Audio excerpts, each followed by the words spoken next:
राम राम जी मित्रों, अब हम भगवद गीता अध्याय 14 के श्लोक 19 में प्रवेश कर रहे हैं, जहाँ भगवान श्री कृष्ण अर्जुन से कहते हैं,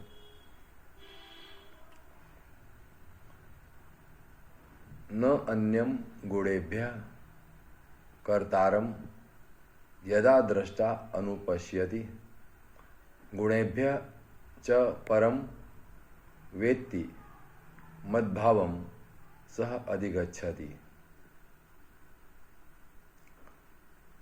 और हे अर्जुन, जिस समय दृष्टा तीनों गुणों के अतिरिक्त अन्य किसी को कर्ता नहीं देखता और तीनों गुणों से अत्यंत परे सच्चिदानंद घन स्वरूप मुझ परमात्मा को तत्व से जानता है, उस समय वह मेरे स्वरूप को प्राप्त होता है।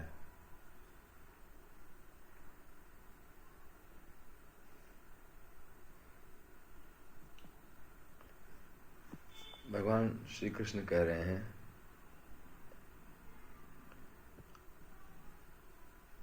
दृष्टा अर्थात जो त्रिगुणातीत है, जो तीनों गुणों के पार है, जो सत्वगुण, रजोगुण और तमोगुण से परे है, जब वो स्वरूप प्राप्त होता है अर्थात दृष्टा का स्वरूप प्राप्त होता है, जहाँ पे व्यक्ति नहीं बसता,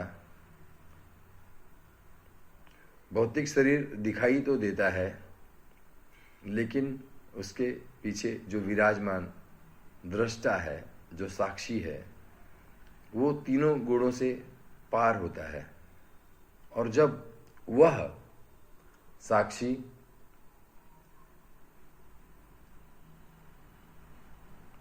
की अवस्था में से देखता है, दृष्टा की अवस्था से देखता है, तो वह स्वयं सच्चिदानंद घन स्वरूप परमात्मा को तत्व से जानता है। तीनों गुणों से परे होकर देखना, साक्षी की अवस्था से देखना, दृष्टा की अवस्था से देखना, अर्थात उस ईश्वर को परम तत्व से जानना। परम तत्व या तत्व से जानने का अर्थ है ईश्वर की जो निराकार अवस्था है, ईश्वर का जो सत, चित और आनंद स्वरूप है। सत अर्थात ईश्वर सत्य है, चित अर्थात वो चैतन्य स्वरूप है, और आनंद अर्थात वो आनंद स्वरूप है।